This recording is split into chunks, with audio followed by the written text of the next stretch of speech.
substantially over time, and I think women continue to have input at all levels. And I think the forum, WINCOT as a forum, just really provides a continued and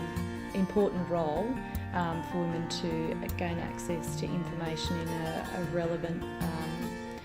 forum, and that allows them to use that information as needed within the industry.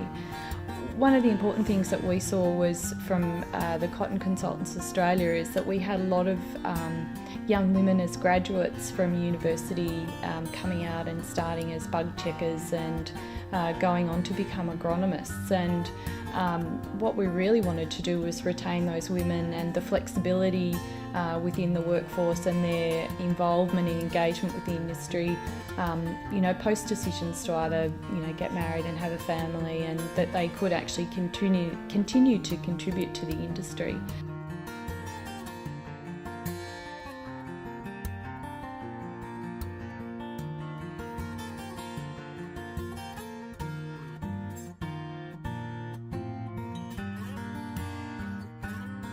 My name is John Marie Baker, and I'm the Executive Officer of Namoi Water. So Namoi Water represents all water access licence holders within the Namoi catchment area. Mainly those water licences obviously are utilised in cotton production. That's obviously the significant crop that's grown from water that's used out of this catchment area. My dad said I had to get a real job,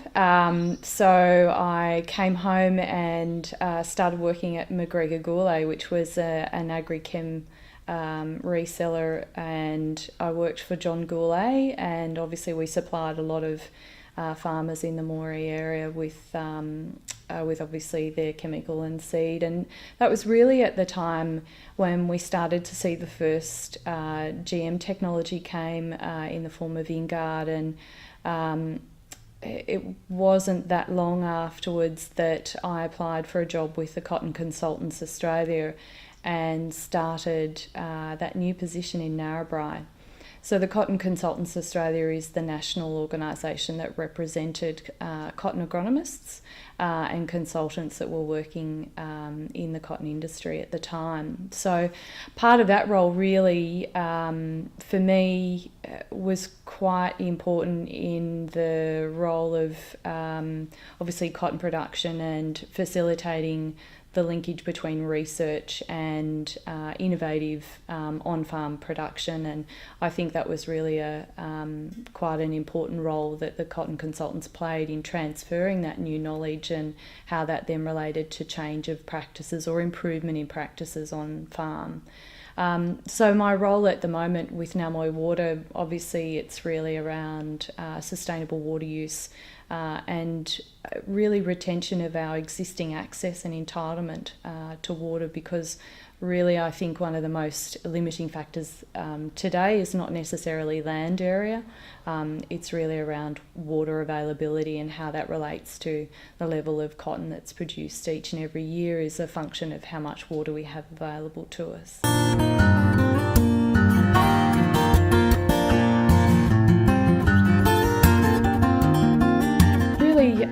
I think people forget that cotton is a desert plant, so in terms of water use,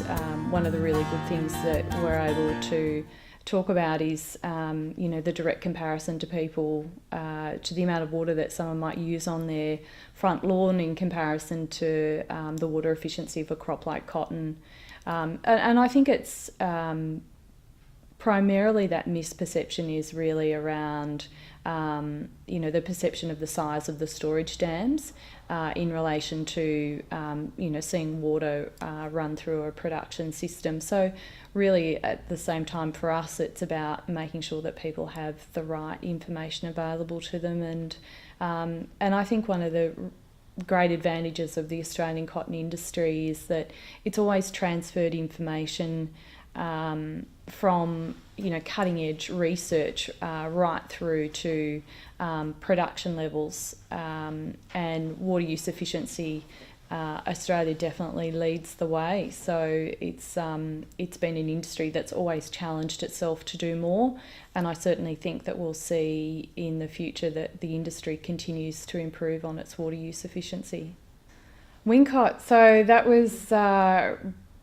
lot of fun. It really came out of probably a bit of self-reflection for me following participation in the Australian Cotton Industry Council.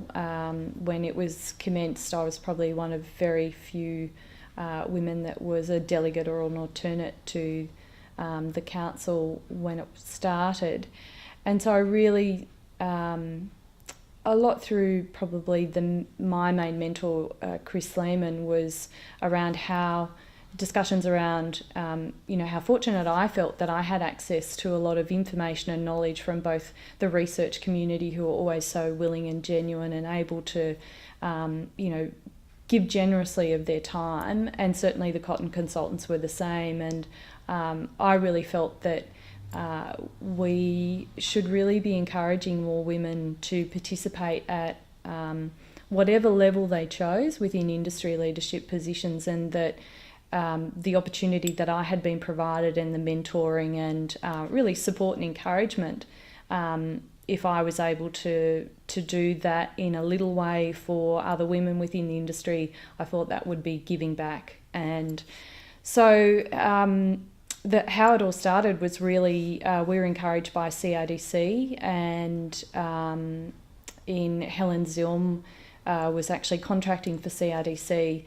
And we got together and we talked about forming a women's industry network. And at the time, there were a few industry networks in other agricultural related forums, and Helen was a participant on some of those.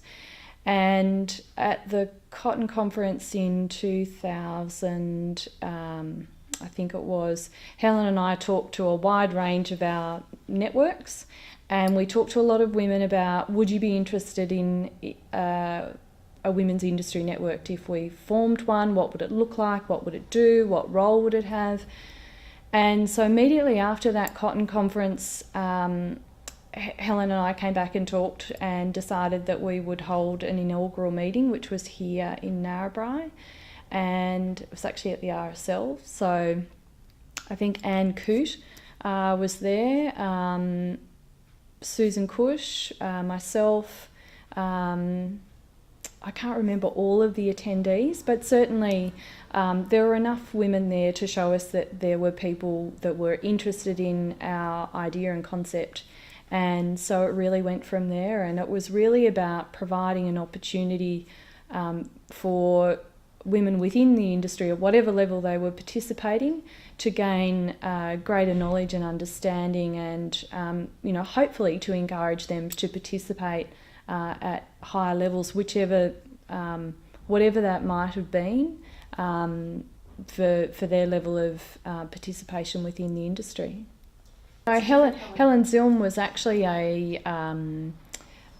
she was doing some consultancy work at the time, and certainly I think we were encouraged by both Bruce Pike and Ralph Schulze, and really a lot of Helen's time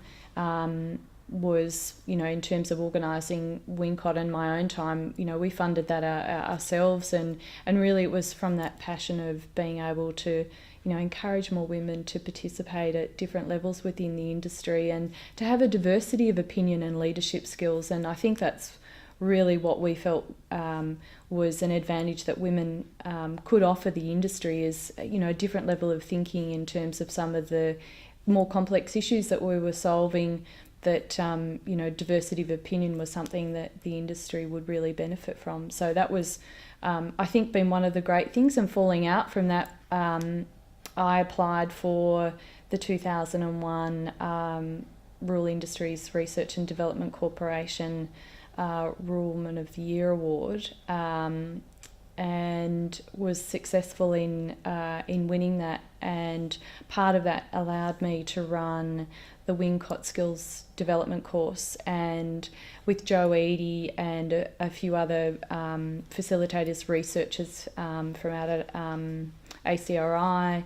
we ran the first Wingcott Skills Development course, and it really started from there. And it was really about building the leadership skills and qualities and knowledge of women that were already involved in the industry, and encouraging them to take on a different role. But at the same time, we continued to run Wingcott as a network in providing information. So we developed an information pack and provided a newsletter, and also held meetings to bring women together to, talk about the different issues that they might have been facing. And I think that's probably always been informally done. So I think a really lovely story that comes to mind for me from the very early days of cotton production was Robin Watson would organise group shopping trips for women that were involved in cotton businesses and cotton farms to go into Gunnedah and shop together, particularly at times where the industry was under pressure from environmental concerns around spray drift and chemical use. I think what it really shows is that women have always been really good at supporting one another in an informal or a formal sense, and Wingcott, I think, just really offered an opportunity to provide information in a forum that women felt confident and comfortable to be able to learn and develop their skills and go on and continue to contribute to the industry in the many and varied ways that they already do.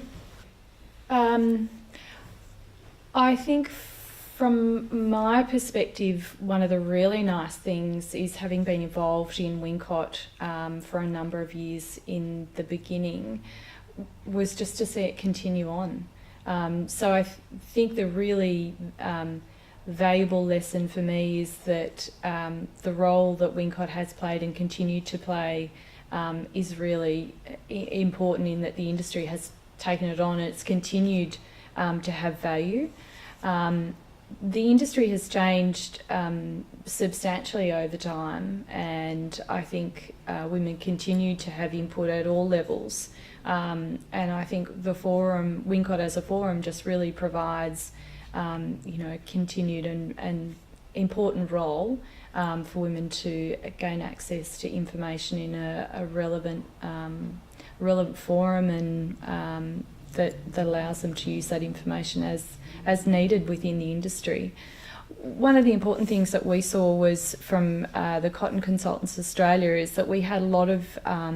young women as graduates from university coming out and starting as bug checkers and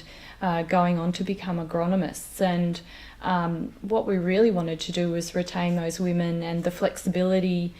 within the workforce and their involvement and engagement with the industry, post decisions to either, get married and have a family, and that they could actually continue to contribute to the industry. And I think that's one of the things, certainly, that I think I pioneered in the industry, that my children attended a lot of cotton industry meetings from birth. And, I really felt that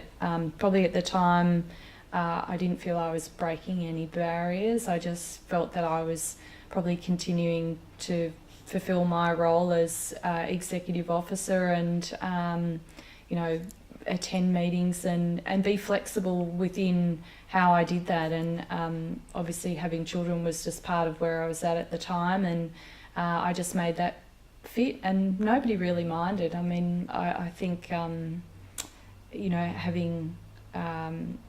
having that opportunity and the flexibility really is what you make of it yourself, and I'm really glad that I was able to maintain that level of flexibility, and I also had support from a number of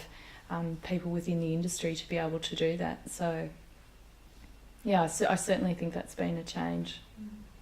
The cotton industry is truly dynamic, and I think one of the things that I've really enjoyed about the industry is the linkage between research and the farm, and the early adaptation of new technology, the willingness to share information, and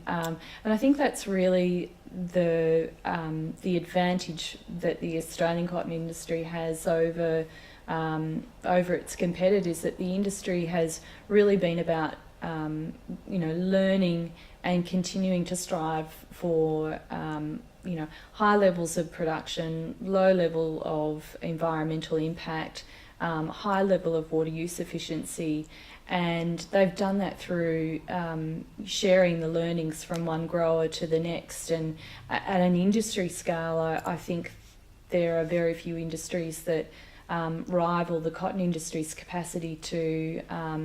uptake new challenges and information and actually put that on the ground into practice in a way that really benefits the industry. And we've seen significant